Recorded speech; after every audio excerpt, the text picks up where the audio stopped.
नमस्कार, आज हम डिस्कस करेंगे गिरिराज पत्रिका, जो कि हिमाचल प्रदेश की साप्ताहिक पत्रिका है। गिरिराज पत्रिका डिस्कस करेंगे, हिमाचल प्रदेश की साप्ताहिक पत्रिका है और अगस्त महीने का, अगस्त 2025 का गिरिराज पत्रिका का ये हम फर्स्ट पार्ट जो है वो डिस्कस करेंगे। इससे पहले जितने भी मंथ हुए हैं उन सबको हम गिरिराज पत्रिका में डिस्कस कर चुके हैं और मंथ के एंड में वीडियोस की PDF जो है वो कंपाइल कर आपको टेलीग्राम पर प्रोवाइड भी करवा दी गई है। टेलीग्राम पर ज्वाइन करने के लिए अपने टेलीग्राम से @allexam31 जो है वो सर्च करना, आपको हमारा टेलीग्राम चैनल जो है वो मिल जाएगा। क्वेश्चन नंबर 1 देखिए, बोलते हैं मिंजर मेला स्टार्ट एवरी ईयर ऑन। तो बोलते हैं कि मिंजर मेला हर साल जो है वो शुरू होता है, कब जो है ये स्टार्ट होता है। मिंजर मेला जो है वो हर साल जो है वो स्टार्ट होता है और सेकंड संडे ऑफ सावन मंथ को जो है ये स्टार्ट होता है। ऑप्शन बी जो है वो इसका सही आंसर जो है वो हो जाएगा। इस बार भी सेकंड संडे ऑफ सावन मंथ को जो है ये स्टार्ट हुआ। अगर हम मॉडर्न कैलेंडर के अकॉर्डिंग, मॉडर्न मंथ के अकॉर्डिंग देखते हैं कि कौन से मंथ में जो है ये मेला होता है, तो ये जुलाई के लास्ट में ये स्टार्ट हो जाता है और अगस्त के स्टार्टिंग तक जो है ये चलता है। लगभग ये जो है वो लगभग 7 दिनों तक जो है वो मेला जो है वो चलता है।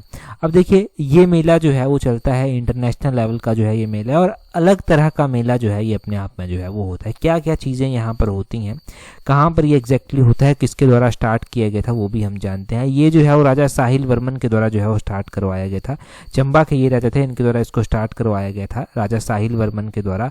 और ये मेला जो है वो आपने ध्यान रखना है कि ये मेला रावी नदी के किनारे जो है वो होता है। ठीक है, इतना आपको याद रह जाएगा कि कहाँ पर होता है, कौन सी नदी के किनारे जो है ये होता है। इस मेले में जो है वो ऐतिहासिक इसका अपना महत्व है, अनूठी परंपराएं जो है यहाँ पर निभाई जाती हैं। अब एक परंपरा ये भी यहाँ पर होती थी कि जीवित भैंसे को जो है वो रावी नदी में बहाया जाता था। अगर उसका व्यवहार जो है वो अच्छा रहता है या बुरा रहता है तो वही संकेत देता था कि भविष्य में जो है वो क्या होगा। जैसे कि जो है वो अगर भैंसा जो है वो नदी में डूब जाता है, बिना बहता वहां से चला जाता है, तो ये शुभ संकेत जो है वो माना जाता है और बलि जो है वो स्वीकार जो है वो हो जाती है। अगर भैंसा नदी पार कर जाता है तो माना जाता है कि दुर्भाग्य भी पार चला गया, लेकिन अगर वह उसी नदी किनारे जो है वो लौट आता है तो उसे जो है वो अपशगुन जो है वो माना जाता है।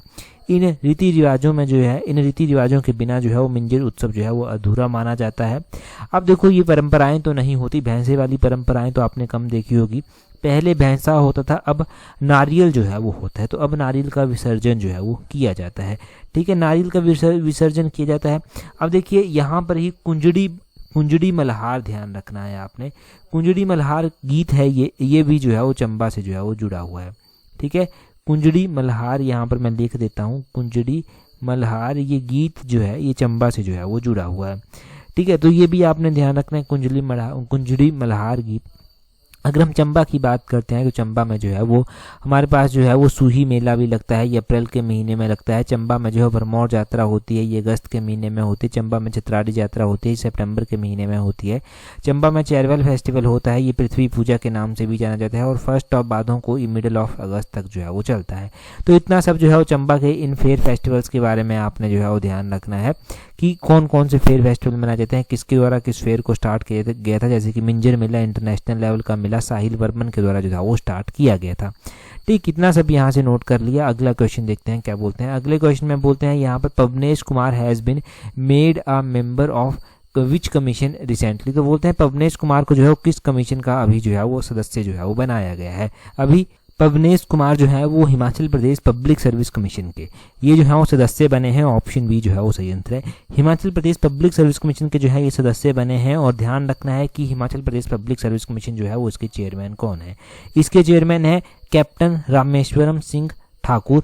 ये रिटायर्ड IPS भी हैं और आर्मी से कैप्टन है नाम के साथ, तो ऑब्वियसली आर्मी से तो है ही है।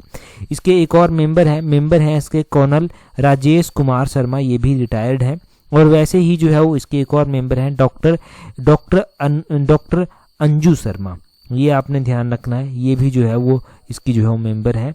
और एक और इसके मेंबर हैं, एक और मेंबर का नाम ध्यान रखना है डॉक्टर पवनेश शर्मा जो अभी बने हैं, इनका नाम ध्यान रखें। डॉक्टर पवनेश शर्मा, कहीं पर कुमार भी इनको लिखा गया है तो इनका नाम आपने ध्यान रखना है। तो एक इसके जो है वो चेयरमैन हैं और इसके 3 जो है वो मेंबर हैं।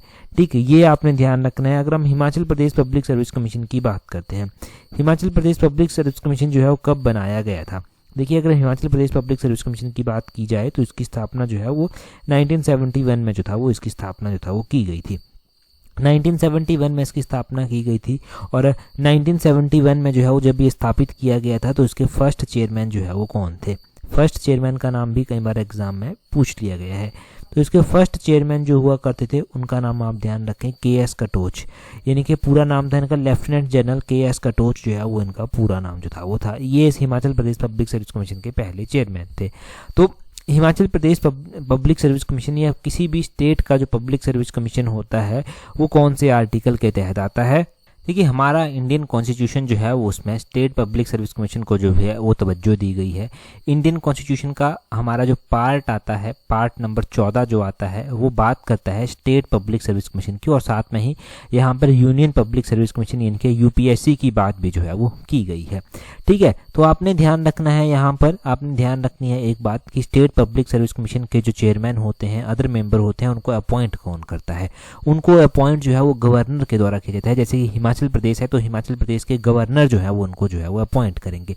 परंतु इनको रिमूव करने का क्या प्रोसेस रहता है? तो रिमूव करने के लिए देखिए चेयरमैन और मेंबर जो स्टेट पब्लिक सर्विस कमीशन के होते हैं वो जो है वो प्रेसिडेंट के द्वारा रिमूव किए जाते हैं। अपॉइंट तो गवर्नर कर देगा, परंतु गवर्नर के पास ये पावर नहीं है कि वो रिमूव भी जो है वो कर सके। ठीक है, तो ये आपने Himachal Pradesh public service commission के बारे में जो है वो ध्यान रखना है। Himachal Pradesh public service commission क्या है? ये किसी भी स्टेट पब्लिक सर्विस कमीशन की बात की जा रही है यहाँ पर, चाहे वो किसी भी स्टेट का पब्लिक सर्विस कमीशन ही क्यों ना हो।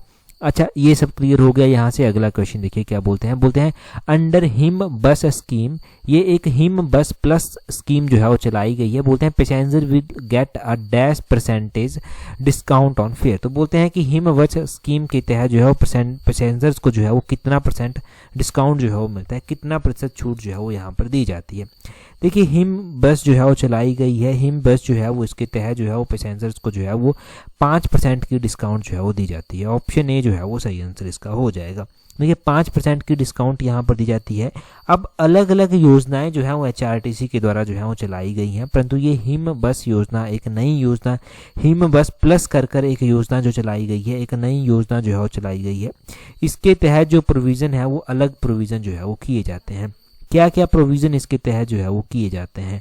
ठीक है, इसके तहत जो है वो एक तो प्रोविज़न किया गया है इसमें कि इसमें जो है वो जो इस हिम बस कार्ड को यूज़ करेगा, हिम बस प्लस कार्ड को यूज़ करेगा, उसको 5% डिस्काउंट मिलेगा। चाहे वो वॉल्वो बस है उसमें भी डिस्काउंट मिलेगा। इस योजना को जो चलाया गया है, इस योजना को जो है वो मुख्य रूप से जो है वो पहचान प्रबंधन और कैशलेस भुगतान के लिए जो है वो चलाया गया है। इस योजना के तहत जो भी कार्ड धारक होंगे, जिनके पास ये कार्ड जो है वो होगा, उन धारकों को जो है वो एचआरटीसी की सभी बसेज में, चाहे वो वॉल्वो बस ही क्यों ना हो, उसमें 5% की छूट जो है वो दी जाएगी। इसके अलावा इस कार्ड से हर महीने यात्रा के आधार पर यात्रियों को जो है वो लॉयल्टी प्रोग्राम के अंतर्गत जो है कैशबैक भी जो है वो दिया जाएगा। ठीक है, तो इस तरह की ये योजना जो है वो चलाई गई है। अभी जो रोड एंड ट्रांसपोर्ट मिनिस्टर हैं वो हैं मुकेश अग्निहोत्री। मुकेश अग्निहोत्री जो है वो उन्होंने कहा कि यात्रियों को जो है वो अलग अलग लाभ भी दिए जाते हैं। जैसे कि लाभ जो दिए जाते हैं, एक स्मार्ट कार्ड योजना जो है वो एचआरटीसी की है। एचआरटीसी की जो स्मार्ट कार्ड योजना है, इनके स्मार्ट कार्ड बनाया जाता है। 100 रुपये का ये स्मार्ट कार्ड बनाया जाता है। 1 साल के लिए ये स्मार्ट कार्ड जो है बनाया जाता है और इसमें 10% का डिस्काउंट जो है वो दिया जाता है। एचआरटीसी की super fast, ordinary buses, semi deluxe buses उन सब के ऊपर जो है ये डिस्काउंट जो है वो दिया जाता है। वैसे ही जो है वो एक जो है वो सम्मान कार्ड योजना भी जो है वो चलाई गई है। ये सम्मान कार्ड योजना सीनियर सिटीजन्स के लिए स्पेसिफिक रूप से चलाई गई है। कोई भी सीनियर सिटीजन अगर सम्मान कार्ड योजना का फ़ायदा लेना चाहता है तो उसको 30% डिस्काउंट यहाँ पर दिया जाता है। बाकायदा उसका ये सम्मान कार्ड होना चाहिए। एक ग्रीन कार्ड स्कीम चलाई गई है। ग्रीन कार्ड स्कीम के तहत जो है 25% का डिस्काउंट जो है वो यात्रियों को दिया जाता है। महिलाओं के लिए फ्री बस फैसिलिटी जो है वो रखी गई है। चाहे वो भैया दूज का अवसर हो गया, चाहे वो रक्षाबंधन का अवसर हो गया, और मुस्लिम महिलाओं के लिए ईद और बकरीद के ऊपर ये जो है वो फैसिलिटी प्रोवाइड करवाई गई है। और महिलाओं को जो है 50% का डिस्काउंट भी जो है वो ऑर्डिनरी बसेस के ऊपर जो है वो दिया गया है। स्टेट के अंदर ही जो है ये डिस्काउंट महिलाओं को दिया गया है। ठीक, और इसी तरह से जो है वो अलग अलग योजनाएं हैं, जैसे कि स्टूडेंट्स को गवर्नमेंट स्कूल्स के स्टूडेंट्स हैं उनको फ्री बस फैसिलिटी दी गई है। स्पेशली जो एबल्ड पर्सनस हैं उनको भी फ्री फैसिलिटी जो है वो दी गई है। स्पेशली एबल्ड पर्सन जो है अगर उनकी डिसेबिलिटी 70% से ज़्यादा है तो उनको जो है वो इस तरह से जो है वो डिस्काउंट जो है वो दिया जाता है। कोई ग्लैंट्री अवार्ड है, जिसको कोई भी अवार्ड मिला है, तो उन ग्लैंट्री अवार्ड वालों को भी जो है वो एचआरटीसी की बसेस में जो है वो फ्री का जो है वो डिस्काउंट, फ्री का जो है वो यात्रा जो है वो मिल जाती है, फ्री फैसिलिटी जो है वो मिल जाती है। तो अभी पहले के एग्जाम्स में अगर हम देखेंगे ना तो ऐसे स्मार्ट कार्ड के ऊपर, स्मार्ट कार्ड के अलावा ग्रीन कार्ड के ऊपर क्वेश्चन जो है वो बने हैं। अभी ये हिम बस प्लस कर एक नई स्कीम आई है, इस हिम बस प्लस कर स्कीम के ऊपर क्वेश्चन जो है वो बन सकता है। हाँ, एक बेसिक क्वेश्चन यहाँ पर जब HRTC की बात हो रही है कि HRTC की स्थापना जो है वो कब की गई थी, तो HRTC की स्थापना कब की गई थी वो आप कमेंट करके जो है वो बताएंगे। पिछले कल की वीडियो में भी मैंने आपको बताया था, मिशन एलाइड की वीडियो में, तो अभी आप जल्दी से कमेंट कर बताइए कि HRTC की स्थापना जो है वो कौन से ईयर में की गई थी। अगला क्वेश्चन हम डिस्कस करें उससे पहले, अगर आप तैयारी कर रहे हैं अपकमिंग HPRC के TGT एग्जाम के लिए, JBT एग्जाम के लिए, और आप सीरियस भी हैं तैयारी को लेकर, तो आप हमारी कॉम्प्रिहेंसिव टेस्ट सीरीज को ज्वाइन कर सकते हैं, जिसका लिंक नीचे डिस्क्रिप्शन बॉक्स, कमेंट बॉक्स में जो है वो दिया गया है। देखिए, अगर आप चाहते हैं कि आपकी स्टडी को एक प्रॉपर शेप मिले, आपकी जो कमियां हैं उनको एनालाइज कर आप जो है वो आगे बढ़ सकें, आप जो है वो खुद में इम्प्रूव कर सकें, आप जो है वो आगे बढ़ सकें, तो ये टेस्ट सीरीज आपके लिए बहुत ज़्यादा हेल्पफुल जो है वो रहने वाली है। नीचे डिस्क्रिप्शन बॉक्स, कमेंट बॉक्स में इसका लिंक दिया गया है, वहाँ से ज्वाइन कर लेना। आगे बोलते हैं, what is primary objective of Rajiv Gandhi Van Samvardhan Yojana launched by Himachal Pradesh government. तो ये राजीव गांधी वन संवर्धन योजना का क्या जो है वो मुख्य उद्देश्य है, प्राथमिक उद्देश्य है, ये आपको जो है वो बताना है। ये जो राजीव गांधी वन संवर्धन योजना है, अगर हम इस योजना के बारे में बात करें कि इस योजना का मुख्य उद्देश्य क्या है, तो इसका मुख्य उद्देश्य है conservation and development of forest and biodiversity, कि ये जो फॉरेस्ट है हमारे, बायोडाइवर्सिटी है, इसको कंजर्व करना, ठीक है, इसको जो है वो कंजर्व करना और डेवलप भी करना। ऑप्शन बी जो है वो इसका सही आंसर जो है वो हो जाएगा। ये जो है वो इसका मुख्य उद्देश्य जो है वो रखा गया है। ठीक है जी, ये इसका मुख्य उद्देश्य रखा गया है। अब हम राजीव गांधी वन संवर्धन योजना के बारे में थोड़ी सी बातें जो है वो जान लेते हैं, क्योंकि गिरिराज पत्रिका में ये जो है वो आई थी। कहा गया था कि जो राजीव गांधी वन संवर्धन योजना है, इसके तहत लोग फायदा ले रहे हैं, तो किस तरह का फायदा, क्या क्या बातें थी। कहा गया था कि इसके तहत जो है 100 करोड़ रुपया जो है वो व्यय किया जाएगा, ये बात जो था वो कही गई थी। इसके अलावा देखिए, अभी जो है वो आपदा हिमाचल में अलग अलग क्षेत्रों में देखने को मिल रही है, तो आपदा के लिए भी एक पैकेज रखा गया है। इसमें जो है वो पूर्ण रूप से जो क्षतिग्रस्त मकान है उनको दी जाने वाली जो 1.30 लाख रुपए की सहायता राशि है, उसको बढ़ाकर जो है 7 लाख रुपए सरकार के द्वारा जो है वो कर दिया गया है। अगर कोई मकान आंशिक रूप से जो है वो क्षतिग्रस्त हुआ है, तो उसके लिए जो है वो पहले 12,500 रुपये की राशि दी जाती थी, अब इसको बढ़ाकर 1 लाख रुपया जो है वो कर दिया गया है। इसी प्रकार अगर कोई क्षतिग्रस्त दुकान है, ढाबा है, तो उसको पहले 10,000 रुपया दिया जाता था, अब बढ़ाकर 1 लाख रुपया जो है वो कर दिया गया है। गौशालाओं की अगर हम बात करें, तो गौशाला के लिए अगर कोई भी गौशाला क्षतिग्रस्त हो जाती है, तो उसके लिए पहले 10,000 रुपये दिया जाता था, अब 50,000 रुपये दिया जाता है। और किराएदारों को जो है वो सम्मान, अगर किराएदारों को सम्मान की हानि होती है तो उनको पहले 50,000 रुपया और मकान मालिक को 70,000 रुपया जो है वो दिया जाता था। ठीक है, तो उनको यही दिया जाएगा, 50,000 और 70,000 रुपया ही। और जो बड़े दुधारू पशु हैं, अगर उनकी कोई हानि होती है तो उनको 55,000 रुपया देने की बात जो है वो कही गई है। और पूरी तरह से अगर कोई पॉली हाउस है वो क्षतिग्रस्त हो जाता है, तो 25,000 और मकान से गाद हटाने के लिए जो है 50,000 रुपये की सहायता जो है वो सरकार देगी। ये बातें जो है वो यहाँ पर की गई थी, और भी बहुत सारी इंपॉर्टेंट बातें यहाँ पर की गई थी, इंपॉर्टेंट पॉइंट्स बताए गए थे, परंतु जो एग्जाम पॉइंट ऑफ व्यू से इंपॉर्टेंट थे, जो एग्जाम में पूछे जा सकते हैं, उनके बारे में मैंने जो है वो आपको बता दिया। ठीक है, इनके बारे में आपको जो है पता चल के कि किस किस तरह से क्या क्या योजनाएं, क्या क्या बेनिफिट जो है वो सरकार दे रही है। अब आपदा तो बहुत ज़्यादा हिमाचल में है, परंतु आपने जान भी लिया कि किस किस तरह से बेनिफिट दिए जा रहे हैं। आगे बोलते हैं, on which peak Chandranahan lake is situated. तो ये चंद्रनाहन झील जो है वो बोलते हैं कि कौन सी पीक, यानी कि कौन सी चोटी के ऊपर जो है वो स्थित है। हिमाचल प्रदेश में जो है ये चंद्रनाहन पीक जो है वो आती है। और अगर हम बात करें इस पीक की, ये कौन सी चोटी के ऊपर जो है चंद्रनाहन लेक जो है वो आती है, जो चंद्रनाहन लेक जो है वो डुग्गी पीक के ऊपर जो है वो आती है। ये डुग्गी पीक है जिसके ऊपर जो है ये आती है, ये आपने ध्यान रखना है। वैसे अगर हम बात चंद्रनाहन लेक की कर रहे हैं, तो पब्बर नदी यहाँ से जो है वो निकलती है, और चांसल पीक के समीप रोहडू तहसील डिस्ट्रिक्ट शिमला में जो है ये आती है। इतना तो आपको याद रह ही जाएगा। पर कई बार एग्जाम में पूछा जाता है कि पब्बर नदी का ओरिजिन कहाँ से होता है, तो पब्बर नदी का ओरिजिन भी आपको ध्यान रखना है कि इसका ओरिजिन जो है वो कहाँ से होता है। चंद्रनाहन ये जो लेक आती है, यहाँ से इसका ओरिजिन जो है वो होता है। अच्छा, चंद्रनाहन के अलावा जो है हम क्या जानते हैं, हम हिमाचल की अलग अलग लेक्स के बारे में थोड़ी सी जानकारी जान लेते हैं। चंद्रनाहन लेक अब कौन से डिस्ट्रिक्ट में आती है, ऑब्वियसली क्लियर हो गया कि ये शिमला डिस्ट्रिक्ट में ही जो है वो चंद्रनाहन लेक जो है वो आती है। चंद्रनाहन लेक के अलावा अलावा जो है वो हिमाचल प्रदेश में अलग अलग लेक्स आती हैं, जैसे कि चंद्रताल लेक हो गया, सूरजताल लेक हो गया। ये जो है चंद्रताल और सूरजताल लेक जो है वो कहाँ पर आती हैं, ये शिमला डिस्ट्रिक्ट, ये जो है वो लाहौल स्पीति डिस्ट्रिक्ट में जो है वो आती है। शिमला डिस्ट्रिक्ट में एक चंद्रनाहन लेक आती है जहां से पब्बर नदी निकलती है। इसके अलावा एक तानू जिब्बुल झील आती है जो कि शिमला में स्थित है, नारकंडा के समीप। एक ब्राडोंसर झील यहाँ पर आती है जो कि शिमला और किन्नौर के बीच में जो है वो झील आती है। ठीक है, तो ये भी आपने शिमला की जो है वो इंपॉर्टेंट झीलें ध्यान रखनी है। और चंद्रनाहन और चंद्रताल के बीच में कंफ्यूजन नहीं होना चाहिए। चंद्रताल जो है वो लाहौल स्पीति में जो है वो आती है। चंद्रताल को जो है वो चाइनीज यात्री जो हेन त्सांग था उसके द्वारा लोहित्या सरोवर भी जो था वो कहा गया था। तो किस लेक को लोहित्या सरोवर कहा गया था, वो चंद्रताल लेक को जो है वो लोहित्या सरोवर लेक जो है वो कहा गया था। अगर हम हिमाचल प्रदेश में झीलों की बात करते हैं तो सबसे बड़ी नेचुरल झील हिमाचल प्रदेश की कौन सी आती है, तो सबसे बड़ी नेचुरल झील हिमाचल प्रदेश की रेणुका झील जो है वो आती है। रेणुका झील जो है वो डिस्ट्रिक्ट सिरमौर में जो है वो पड़ती है। अगला क्वेश्चन देखिए, अगले क्वेश्चन में क्या बोलते हैं how much % subsidy provided to farmers for installation of solar fencing. तो बोलते हैं कि सोलर फेंसिंग लगाने के लिए किसानों को जो है वो कितनी % सब्सिडी जो है वो दी जाती है। देखिए, किसानों को सब्सिडी भी अलग अलग तरह से दी जाती है, अलग अलग काम के हिसाब से जो है बेसिकली सब्सिडी जो है मिलती है। सोलर फेंसिंग के लिए जो है सब्सिडी सरकार जो देती है वो 70% सब्सिडी देती है। गिरिराज पत्रिका का एक प्रॉपर आर्टिकल जो है वो इसके ऊपर आया था। हिमाचल प्रदेश में मुख्यमंत्री कृषि उत्पादन संरक्षण योजना चलाई गई है। इसमें 40 करोड़ रुपए के बजट का प्रोविजन किया गया है 2024-25 के लिए। अब इसमें अलग अलग चीजें रखी गई हैं।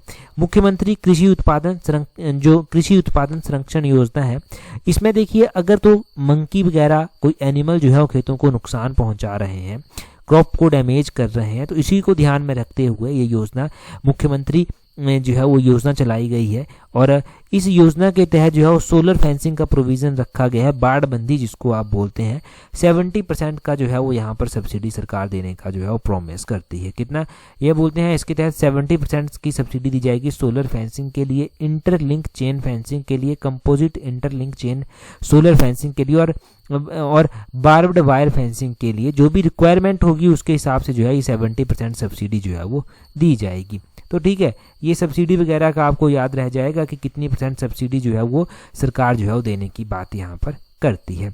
अगला क्वेश्चन हम देखेंगे, नेक्स्ट क्वेश्चन में हमसे क्या पूछा गया है। अगले क्वेश्चन में पूछा गया है Durgesh Aranya zoological park will be established in which district. की दुर्गेश अरेना जोलॉजिकल पार्क जो है वो बनाया जा रहा है। बोलते हैं कि कौन से जिले में जो है ये बनाया जा रहा है। ये भी गिरिराज पत्रिका में जो है वो आया था। और ये बनाया कहाँ पर जा रहा है, तो ये कांगड़ा जिले में जो है वो बनाया जा रहा है। ऑप्शन इसका ए जो है वो सही आंसर जो है वो हो जाएगा। अच्छा, क्यों ये चर्चा में आया था, क्या रीजन रहा होगा कि ये चर्चा में जो है वो आया। मुख्यमंत्री के द्वारा कहा गया कि कांगड़ा में ही बनाया जाने वाला दुर्गेश अरण्य वन्य प्राणी उद्यान जो है वो पर्यटकों के लिए मुख्य आकर्षण का केंद्र जो है वो रहेगा।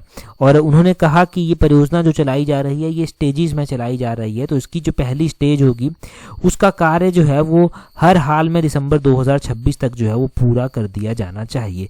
ये उन्होंने कहा कि 2026 तक जो है वो इसका काम पहली स्टेज का पूरा कर दिया जाना चाहिए। और आपको पता है जोलॉजिकल पार्क है, तो अब अपनी तरह का ये पहला जोलॉजिकल पार्क होने वाला है।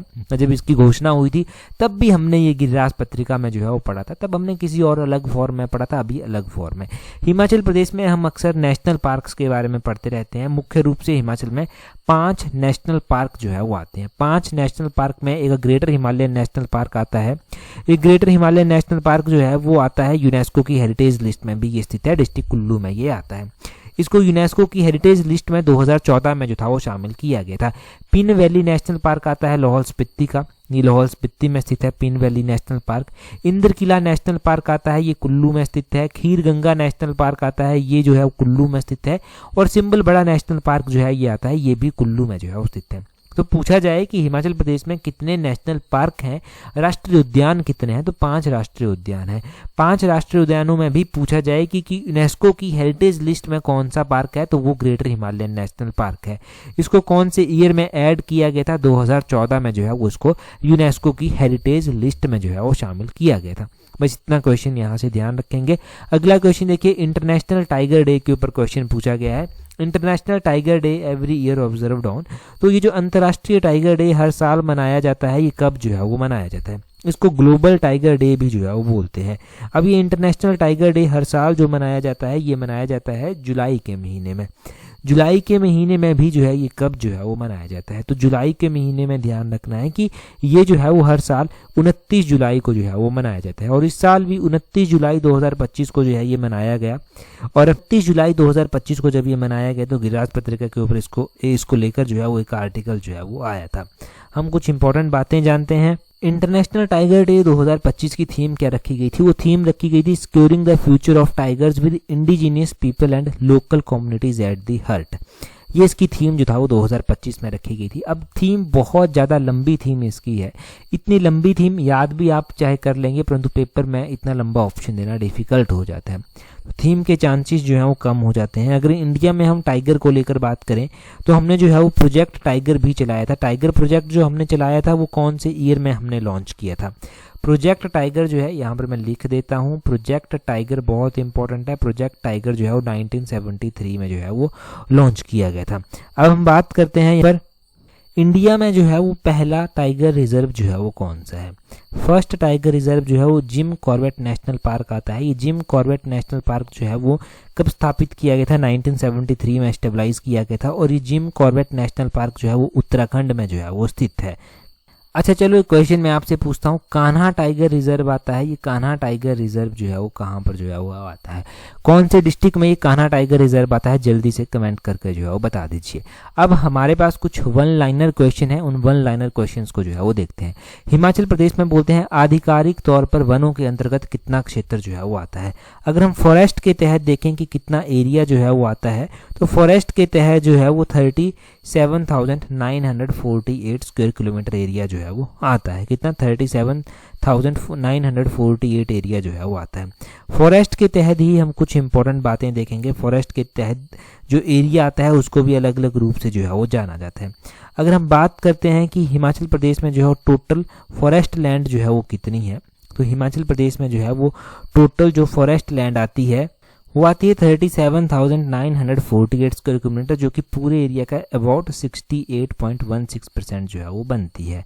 ठीक है, अगर हम बात करते हैं फॉरेस्टेड एरिया कितना है, जहां पर फॉरेस्ट है वो है 15,580 स्क्वायर किलोमीटर और ये 27.99% जो है वो पूरे एरिया का जो है वो बनता है।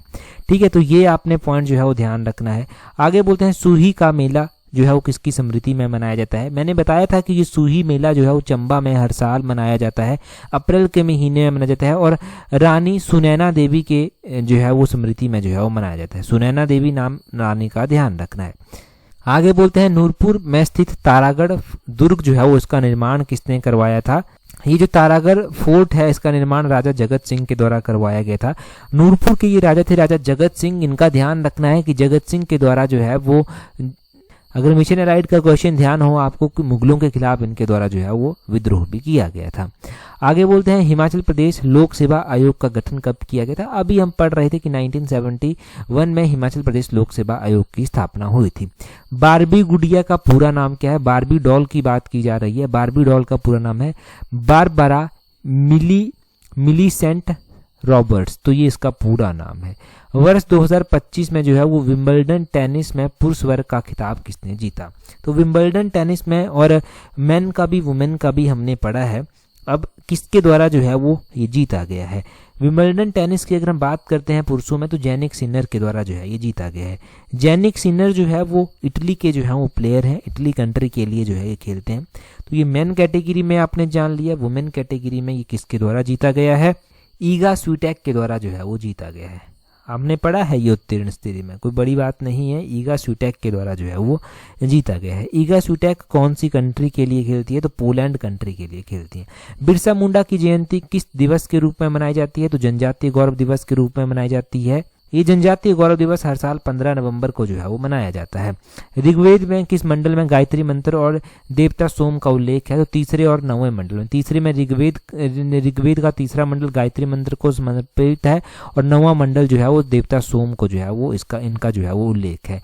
भारत में ग्रीष्मकालीन मानसून के प्रवाह की सामान्य दिशा क्या रहती है? तो इसकी दक्षिण पूर्व से दक्षिण पश्चिम की ओर रहती है। अनुपम किस अनुसंधान केंद्र द्वारा विकसित सुपर कंप्यूटर है? तो ये भाभा परमाणु अनुसंधान के द्वारा विकसित किया गया है। किसी मुद्रा की विनिमय दर को स्वतंत्र छोड़ देना क्या कहलाता है? तो वो फ्लोटिंग ऑफ करेंसी कहलाता है। भारत में चावल का उत्पादन सबसे अधिक कहाँ पर होता है? वो उत्तर प्रदेश में जो है चावल का उत्पादन सबसे अधिक होता है। माइकल फेल्प्स को किस अन्य नाम से जाना जाता है? तो इनको गोल्डन शार्क के नाम से भी जाना जाता है। और बोलते हैं विश्वास मत प्राप्त करने में असफल होने वाले प्रथम प्रधानमंत्री कौन थे? तो वो विश्वनाथ प्रताप सिंह थे। ये आपने ध्यान रखना है, विश्वनाथ प्रताप सिंह जो था इनका नाम था। ठीक है, अगला क्वेश्चन देखिए, बोलते हैं the state institute of educational management and training, जिसको साइमेट बोला गया, इज बीइंग एस्टेब्लिश्ड इन। तो ये state institute of educational management and training कहाँ पर स्थापित किया जा रहा है? ये आप कमेंट कर जो है वो बताएंगे। पिछली वीडियो में हमने ये पहला ही क्वेश्चन जो था वो पढ़ा था और डिटेल से मैंने इसके बारे में आपको बताया था। अभी जल्दी से जो है वो कमेंट कर इस क्वेश्चन का आंसर जो है वो बता दीजिए। टेलीग्राम पर PDF आपको कंपाइल कर मिल जाएगी। टेलीग्राम पर ज्वाइन करने के लिए अपने टेलीग्राम से @allexam31 सर्च करना। That's all for today. Thank you very much for watching and listening it very patience.